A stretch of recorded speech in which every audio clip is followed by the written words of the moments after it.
Hello and welcome. It's Julie here, your host of Julie Davis Flower Workshops and Flower Start, the online flower arranging classes. The weather has taken a bit of a turn this morning and we've had a little bit of light rain overnight, so it's a little bit crisp, a little bit cool, and I've got my long sleeves out again. So if you are watching, I'd love it if you'd leave a comment down below. Just check in. Tell me what time of day it is, where you are, whereabouts in the world you are, check in with the weather forecast, what flower plans you've got today, whatever you're up to. I'd love to hear all your news. So I'm going to have a quick slug of my cup of tea. I have got my trusty scissors. I like using these floristry scissors. When I first started flower arranging, I used my kitchen scissors, which were perfectly fine until I've probably got onto my second floristry course, and you'll find that your kitchen scissors aren't designed to be so heavy duty as your floristry scissors, because you get quite tough woody stems. Now these scissors have also got, I don't know if you can see, these sort of little teeth here, and they are great for cutting wires. So if you ever do cut wires with your floristry scissors, don't cut them at the top here. Make sure your wires go right into the grippy bit of the mouth of your scissors here, and you'll be able to cut your wires if you use any wire work. So probably my style of flower arranging is quite natural, so I don't use a lot of support for my flowers, but if you were making buttonholes, or perhaps you were gerbera and you wanted them to stay upright, you would wire them, the stem, with a piece of wire to keep them going. So that's just a top tip there. But the best pair of scissors to use are the pair of scissors that you've got to hand.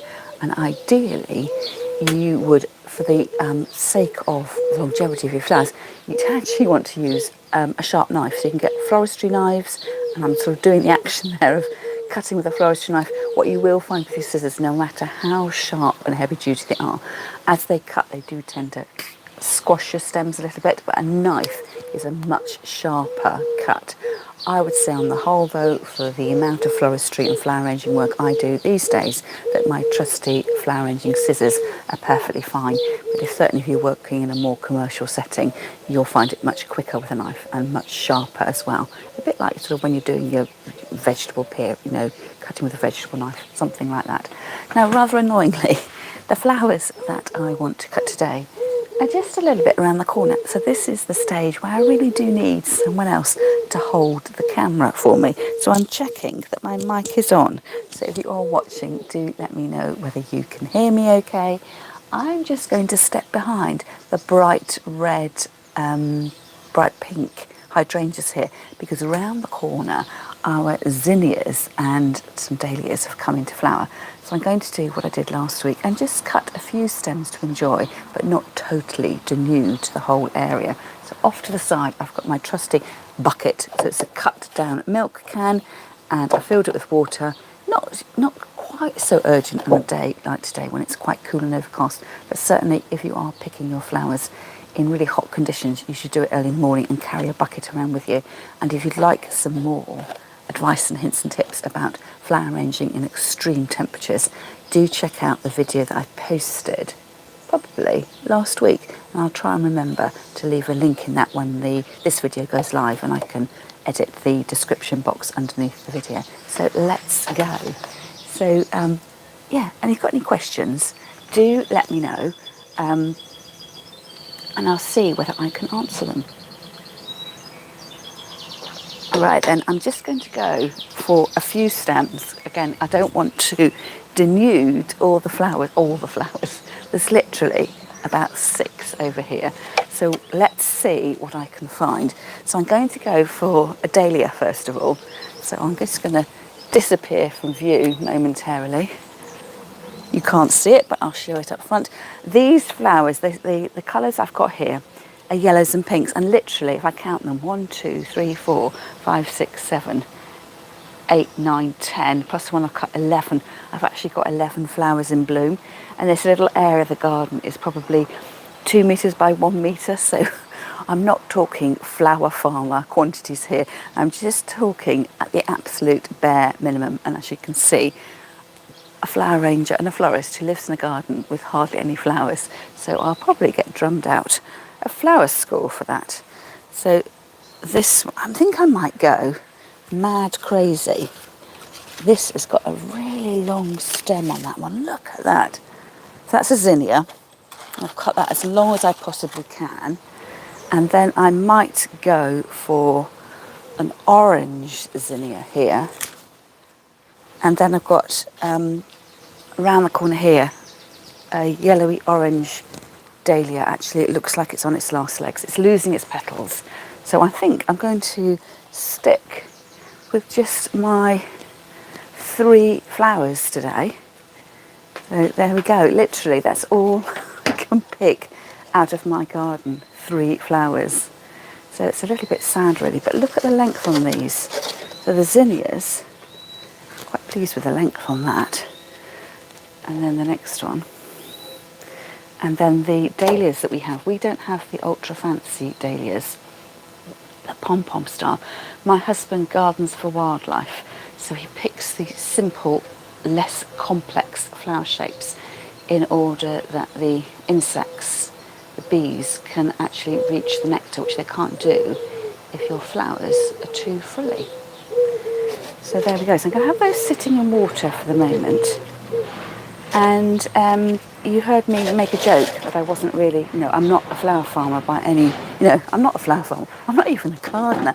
So I have actually got some secret flowers off to the side. So I have been getting a regular delivery of a bucket of flowers from my local flower farmer, Country Lane Flowers, who are in the countryside, just outside Faversham. So if you're local, do check them out. You can sign up for a subscription service, and top tip, if you sign up to their mailing list, you get a discount on your first 4 buckets of flowers. So they like you to commit to 4 buckets to begin with, and I've spaced those out right over the summer holidays. So I've decided when I want them to be delivered, depending on whether I've got people coming over, whether I'm away, that kind of things. So I was rather lucky that when Sue, who owns Country Lane Flowers with her business partner Stephanie, she came, I was actually at the door when she delivered the flowers last week, and she dropped some extra flowers off to me, so I was really pleased to get those. So I've done a bad thing, and I've kept them in water, but I haven't unwrapped them. You've had a really, and I just didn't have time to get around to the flowers. So I thought, as these flowers had been homegrown, I might pretend that I grew them myself and that they've come from my garden, and then just put a little flash of colour in with my zinnias. So a gorgeous bunch of flowers here, bouquet of flowers here. There are some things in here as well quite intrigue me, because if I minded to dry any of these, there's quite a good selection of flowers here that I could dry. And again, have you seen yesterday's video that I uploaded? So I regularly upload on a Monday at 3 o'clock, which is British summertime. And I was talking about dried flowers being very expensive, and what you can do is dry your own flowers. And if you haven't got a garden to dry your flowers, perhaps if you are careful about which bouquet of flowers you buy, you could hoik out some of the stems and dry those. So I'm thinking in this bunch of flowers, I've got these echinopsis thistles, and apart from that tiny little petal coming out there, they haven't matured, so they would be great to take out and dry. And then these tiny eryngium thistles up here. Now, if you ever see eryngium in there's different varieties, what I'm trying to say. And if you've found eryngium in your florist bouquet or your supermarket bunch, you've probably got a variety which is slightly larger, probably more the size of the echinopsis. I've then got the Achillea the Yarrow. This is like a pastel pink. I've tried drying some of that, and it has dried, but I'm not sure whether it suits my eye really, because this is quite a loose form of Achillea the Yarrow. It hasn't dried in the conventional way, so it's one I've got is a more intense pink, and it has dried, but it's not the same as the really acid yellow Achillea. It's got a much more compact head, and actually as that grows it looks like it's dried, all in, grown dried really. So I just have to see how I get on with that. And then right at the back I've got some Limonium. So this is a good substitute Limonium here. This is a soft mauvey colour. So it's quite a good substitute as a filler flower if you perhaps don't like gyp or you want to change from solidago or wax flower. It's quite a good substitute, and that comes in a white and this sort of lilac-y colour, and also a slightly darker shade as well. So I'm going to unwrap my flowers and then use those as the base of my casual flower arrangement, which I'm going to have sitting out on my patio table. So I quite like having flowers outdoors. So I haven't got much growing in the garden. And sometimes when you've got your flowers indoors, you know, where do you put them? They always seem to be in the way. I quite like them having on my patio table because I can see them from my kitchen window and also from my living room window as well. And I just think it makes more of that indoor, outdoor living, which is so fashionable at the moment. So I'm going to be using some of those. I can't tip it forwards too much because there's water in my bucket and I don't want it spilling out everywhere. So what do you reckon? And yeah, watch out for next week's video on a Monday. And I talk about these flowers, which I didn't know the name of. And Sue subsequently told me that they are Rebecca. And when I used Google Lens on my phone, it was telling me they were chrysanthemums and sunflowers, which of course I knew they weren't. But they are rather nice, decorative Rebecca. So I am going to set those to one side, have another slurp of tea, and think about my flowers. So today, because I'm arranging my flowers to enjoy on my patio table, actually, again, I can't tip this over because I've got water in it. I've got this tin can. Well, it looks like a food can, which is why I bought it. I quite like the fashion. You know, when you go abroad and you go to Spain or Italy and you see tins of olives or tomatoes with a lovely, you know, print on, you know, because it's abroad and foreign. It always looks really exotic. And I was sort of after that look. So I thought my cans that you're used to at home just looked too ordinary. So I specifically bought this tin can. Again, it came from a charity shop. And I think, as I said, I bought it. I think possibly my husband bought this for me and probably paid, I don't know, 25p for it a few years ago. And because I've kept it outside, it started to rust and age a little bit. And it's a little bit larger than a normal tin can. So probably it's twice, if not 3 times the size. And then to make sure my flowers don't fall over, I'm going to use a flower frog. And this is the one that I found in my cupboard today. And I must look it up. Somebody gave me a set of these. One of the ladies who did my 4-week online flower arranging class, we were chatting about things online and she sent me a pack of these. I got 3 of them, so 3 different sizes. And I'll have to see whether I can find that. I think they definitely came online. I think originally they might have been from an American company. So if you're interested in sourcing those, and if I can find that, I'll leave a link to that in the description underneath the video later on. So it's a daisy-like construction made from wire. And the idea is that you put it over your container, and you can see that it's just sliding around. But I'm just trying to work out how to do this so you can see what I'm doing. What I might do is move these flowers here. My sister gave me some sunflowers, which we've had on the patio table all weekend. I quite like this. This was a gift from my husband's daughter. And you notice that when you put flowers and vases together that sometimes, you know, they speak the same language. And I've never really noticed the yellow flowers here on the side. And because I've got sunflowers in the vase, your eye is drawn to the yellow flowers as well. And I've got this wooden tote. It's quite heavy, so what I might do is put my tote on its side and then lift that up.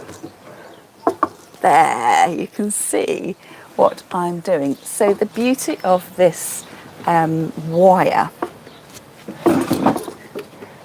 now I've got the handle facing into me. I can see I'm going to get slopped down with water. I might twist that round that way. And as long as I don't push it too close to the camera, it should be okay, I think. So here we go, tin can. And the little wire frame is bigger than the can, and because it's wire, I can bend the wires down. So I don't need to get any floristry tape out, because what I can do is bend this down and it becomes like a little cap over the top of the tin can. It's bent down on the edges like that, and then, you know, I could keep it like that, and if I was arranging flowers in this can next time, I'd know it fitted exactly. And what I tend to do is flatten it out, and then if I was using a smaller vase, that I could, shape it to it. And the smaller the vase in diameter, the more of an overhang you would get. So how about we get going with this? I'm just having a think about what I want to do. And part of me's thinking I might take my bouquet of flowers and I might hoik out some of the greenery first of all, just to give me a little bit of a base. So I'm using my scissors to cut away the string here.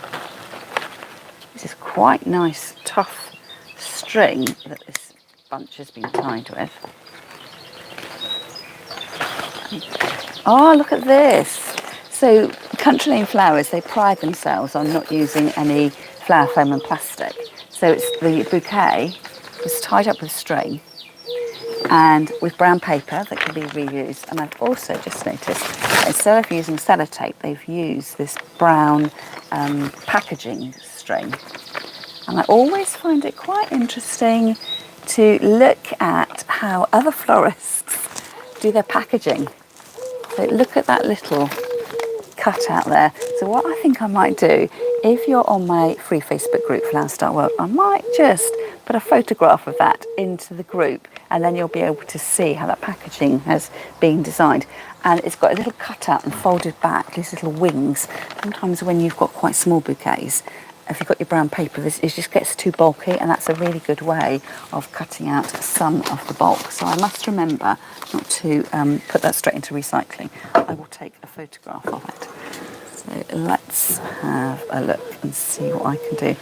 Adjusting my camera angles, I think I might have to put you a little bit further back so you can see what I am doing there. So the first thing I like to do when I get a bunch of flowers, I recut the stems and they've been sitting in water. And really, I should have taken the packaging off. But I had this really good idea. Because I had family around, I thought, wouldn't it be a really good idea if I filmed an Instagram reel? And my idea was I was going to be at my front door and someone was going to throw me the bouquet, which I would catch at the front door, and I was going to arrange it at home.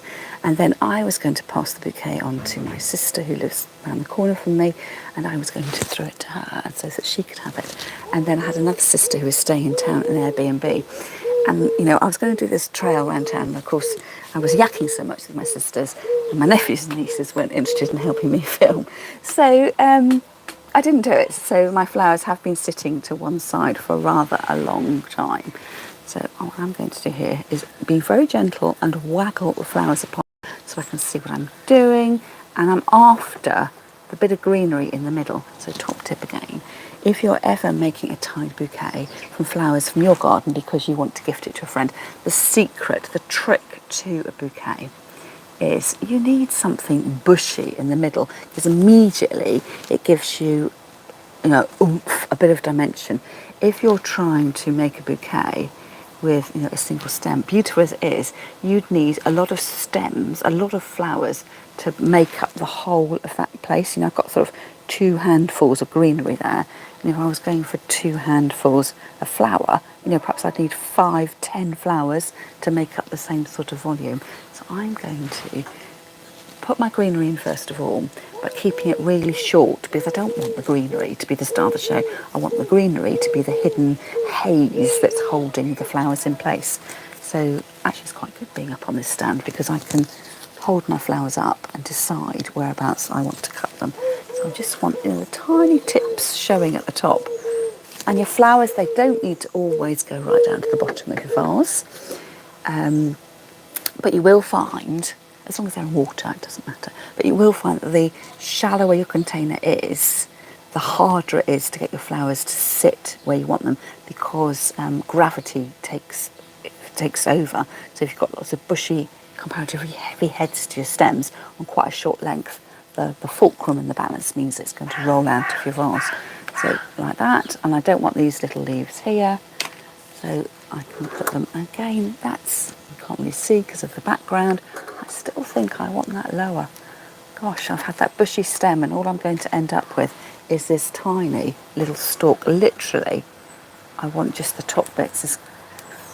And it just goes to show you don't need much greenery when you come to do your arrangements. So I'm going to cut that there. So that piece must be, I'm looking at this, I always have a little laugh in class whenever how long should I cut my greenery, Julie? And I say, oh, about between your finger and your thumb. And here we are, cutting a piece of greenery that is about the length of the gap between my finger and my thumb. And having done that one, perhaps I could cut more in a more sparing way. Now I've lost that piece down there. And it just means that I might be able to get more placements, more stems of greenery. That one's too short, it's not going to sit. I was trying to be a bit too stingy there. Get that coming off. So I haven't got much of this green. I say it's just a smattering, just to, give a bit of, filling out the top centre of my vase a little bit, really. I'm going to cut those side leaves off like that. And tuck that down like that. So I've got 4 or 5 pieces in there. I think that little piece there can go down. There's nothing to see. It's just like this little green helmet, this little green haze. And actually, I've got these 2 left. And what I could do is get every use out of it. I've got sort of a Y-shaped piece of greenery. And once it's gone in the tin, those leaves will stick upwards. So I could use the last of those. Just gives again that little bit of a green haze. And now I can come back in my flowers and think, well, what do I want to do next? I'm quite tempted to save some of these pieces. And it's a really good time, well, it's the only time of the year to do it really, that if you're growing from your garden, a bit like, when you go blackberry picking, you're picking in the abundance of the season and you're making your jam or you're preserving your plant materials or your fruit to use in the lean periods. So if I wanted to save this, I could not put it in my arrangement and just hang it up to dry. That for the autumn and winter months when there's less fresh growth in the garden. I quite like that. And I've got a peg rail in my kitchen and it just looks pretty as well. So I'm using it as, double, triple duty. I've enjoyed my fresh flowers. I've enjoyed the fresh flowers in a bunch, and then I'm making an arrangement. I'm drying them. That's 4 uses. 5 if I talk about using the dried flowers later on. So I'm going to put those to one side. Oh, I've got another piece of greenery there. I don't think I'm going to use that at the moment. And then what I will do is slide my other flowers into the arrangement like that. So I want to make sure that having cut my special stems from the garden, they get pride of place. And what I could do is I might let these stand a little bit higher, almost as if they were planted in a pot, as if that's the natural greenery that's come with that stem. I'm thinking I might go a little bit higher, not quite sure. It just seems a shame, doesn't it, when you cut something really long in the garden and then you only use the top piece.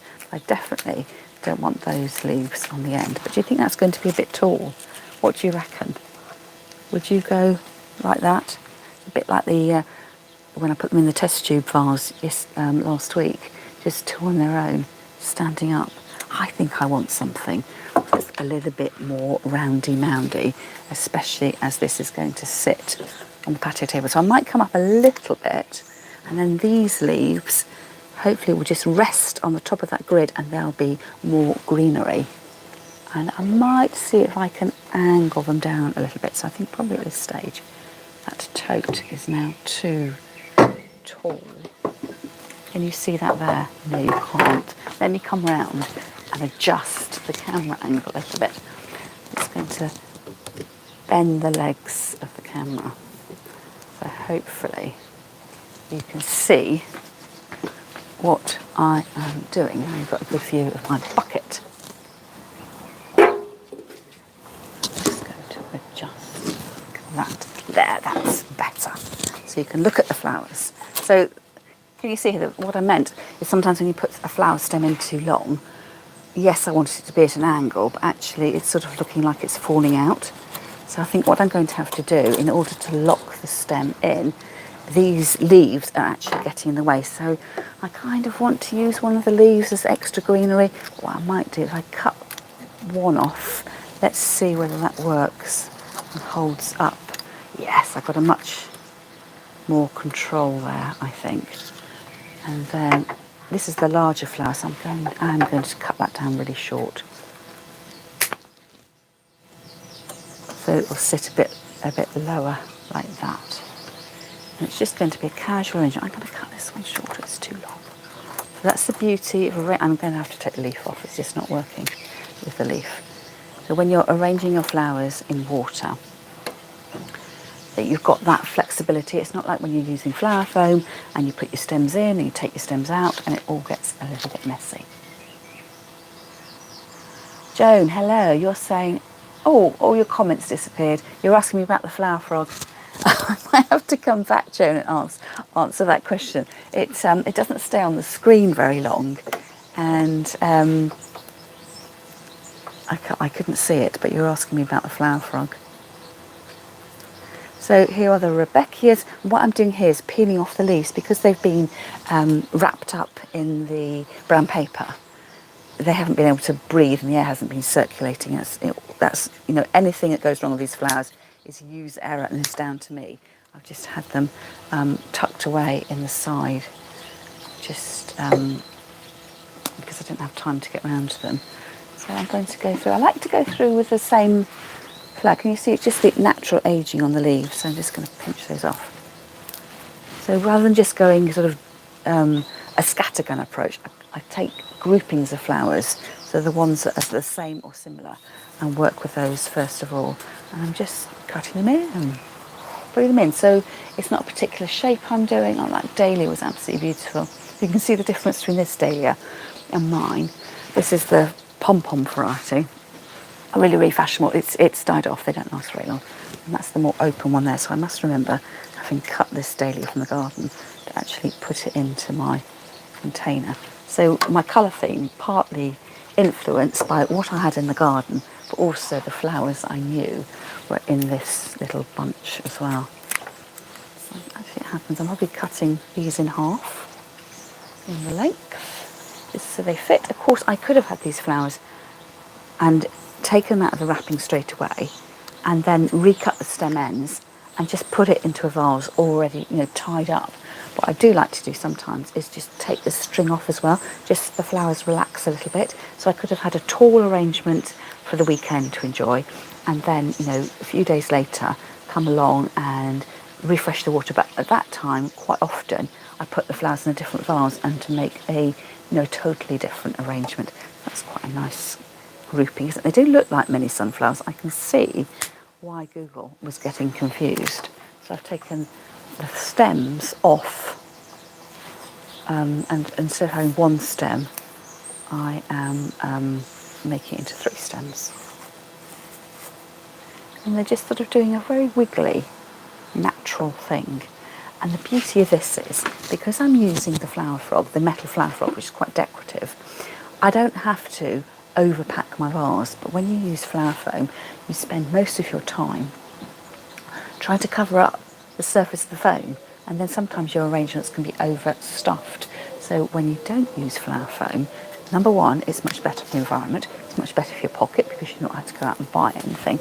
Actually, it gives you a looser, more natural arrangement. So when I say looser, I don't mean it's going to fall apart, I just mean you've got sort of more space for the, you quite often hear florists saying, flower arrangers saying, more space for the bees and butterflies to fly around your arrangement. So what I am doing is cutting the flower. They're being cut short, but they're all to different lengths. So you've got my zinnia here being recessed down, and then I've got this sort of sprinkling of flowers. So it is a very natural way of arranging. There's no particular shape. I'm just having a look and seeing a gap and turning it around. For me, I haven't got a front and a back because it's going to sit on my patio table. It's going to be seen from all directions, and it's just a little bit, it's just me taking a little bit of pleasure. Jen, you're saying you don't have any flowers like that in your garden. So I would say that these are, look them up, the Rebecchia. So is Rebecchia the plant that's, because I'm no plantswoman and no gardener, Black-eyed Susan. So it's conventionally, I think this looks like quite a decorative variety, but conventionally with the button brown black eye in the centre and then yellow petals as if it's a mini as if it's a mini sunflower. But it's quite nice looking And I don't know if you find this, Jane, that you're flicking through magazines, you're looking through Pinterest and Facebook and all the rest of it, and it just gives you ideas for what you could grow. So it's quite, they do say, don't they, the gardening advice is, you know, you have to grow what suits your soil and the orientation of your garden, but the best thing to do is to go on a garden safari, look at what your neighbours have got growing in their gardens and see if it grows in yours. So yes, this Rebecca, I would say, it looks like quite a hard-wearing plant, might be worth looking at. And the zinnias, so again, I've only known zinnias for the last couple of years, but they come in all sorts of colours, from those sort of really clashing rainbow brights to some sort of greenish varieties. Oh yes, Joan, yeah, post some photographs of your garden in the Facebook group. We would love to see. And I still haven't got that book, Joan, hasn't arrived. I did get a text though that said it was on its way. So I'm guessing we're getting nearer to 9 o'clock. I can see movements out of the corner of my eye.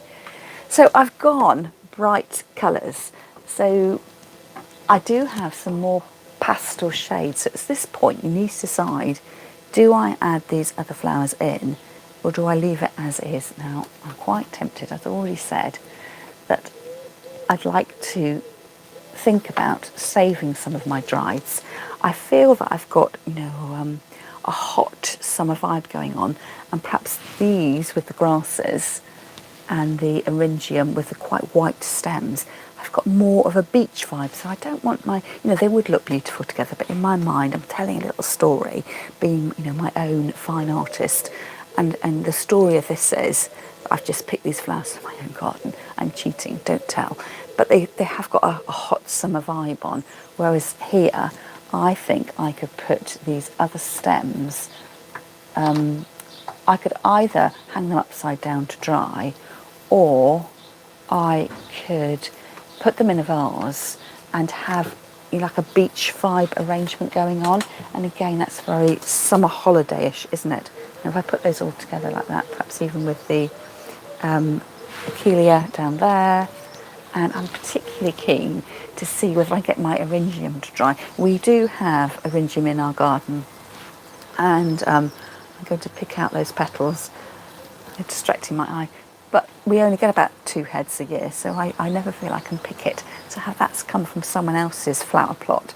So I feel, you know, I can be a little bit braver because it isn't a precious thing from my garden. But you can see there, I could arrange that quite nicely, you know, with a bit more finesse. So I could have that in a vase, you know, in the downstairs toilet or in the hallway or something like that. Or I could bundle it up and let it dry, and then I've got it for later on in the year. And then if you get fed up with your dried flowers, you know, spray them for the you know, festive season. I could perhaps make a wreath for my front door that had all these you know, lovely summer varieties which I could put to one side. So I have got a few more stems left. So I've got one more of the Rebecca. So I'm just going to have a look in. Really, when you're arranging your flowers, don't always sit down and do it. At some point you might need to have a look from the top, and as I look from the top I can see I've got like a little green hole in the middle, so I'm going to cut that one really short and wiggle that down so that if I was to look from above, that I've got something there to look at. And then I've just got left I've got some scabious left. So these are, oh, it looks like I had cosmos in there as well. I think the cosmos might have gone over. What I'm going to do, the flower heads have gone off over the cosmos. Again, this is my fault because I just had them in a bucket in a vase and I wasn't looking at them. Joan, I just caught a glimpse there. Lots of Christmas workshops being advertised at the moment. Yes. And also, have you noticed Christmas in July? If you're an avid social media follower, again, it's an American thing, and I believe that the origins of Christmas in July is when all the American children go to their summer camps. I think the American school children have a far longer summer holiday than us, or they certainly start earlier in June and go, I don't know any details, but perhaps if you're an American you can let me know. So I think they go, their habit is to go to these holiday camps, getaways. Are they called holiday camps? Not quite sure. Makes it sound a bit like a prison camp. I'm sure it isn't, but it's not what we do in the UK. So it's all a bit different. And I guess they meet loads of their friends, or they meet perhaps people go back year after year. And I believe that Christmas in July started at these holiday camps because, of course, these friends only met up together in the summer holidays at their camps, and you know, they wouldn't get to see each other at the Christmas holidays. So there's sort of a phenomenon of Christmas in July, which then seems to have been picked up on the social media, and you'll get people, you know, pre-advertising their Christmas classes and things like that. But I do think that that's probably why it's happened, Joan. But also, you can never start too early with your Christmas marketing. I do think, though, July is a little bit early. But it does, you know, Christmas is the high point of the year, isn't it? And family celebrations. And things get booked up and it becomes a tradition. So you do want to get these things early, and then it just gives you a bit of certainty. Okay, Joan, again, this is when I need someone else. I just catch a glimpse. Perhaps if I turn the sound up, would I get a notification when you were commenting? That I just suddenly get a glimpse out of the corner of my eye that you've asked me a question. So this is a scabious, and again, it's got a real wild flower look to it. And what I think I'm doing, I think I've decided what I'm doing. I think that's all neat, petite, exotic in colour. And then I've got the other half of the bouquet that is a little bit more country, bleached out, seaside look. So I think what I'm going to do is just loosely group those flowers together.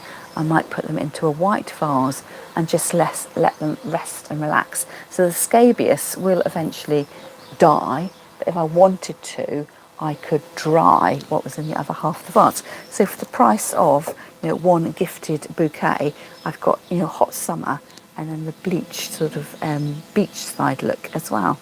So I think probably that's all from me for today. So I've got a little bit of tidying up to do. I just had two stems that didn't make it into the final cut, and they were the Dahlias. They're not very long lasting. So they were lovely in the bouquet, but it's time for them to go on the compost heap. And I've just got a small quantity of the leftover stems. They go in my composting bucket. And then one other piece of greenery. So I am teaching class in Canterbury tomorrow, so I might recut the stem end of that. And you may see that making an appearance in my demonstration piece for class this week. So I shall say goodbye, and I will, in the course of the morning, update the links of what we've been talking about in the description underneath the video. So do check back if you're interested in any of those. And I will sign off and say goodbye and catch up with you either at about midday over on Facebook on Friday for a lunchtime catch up, or same time, same place next week. And of course you don't have to turn up live. You can always watch these YouTube videos at any time that suits you. Say goodbye and take my last, this is going to be cold, isn't it? Really cold, not even pleasantly cold, absolutely cold. So whatever you're doing today, I hope you have a great day, and I'll see you next time.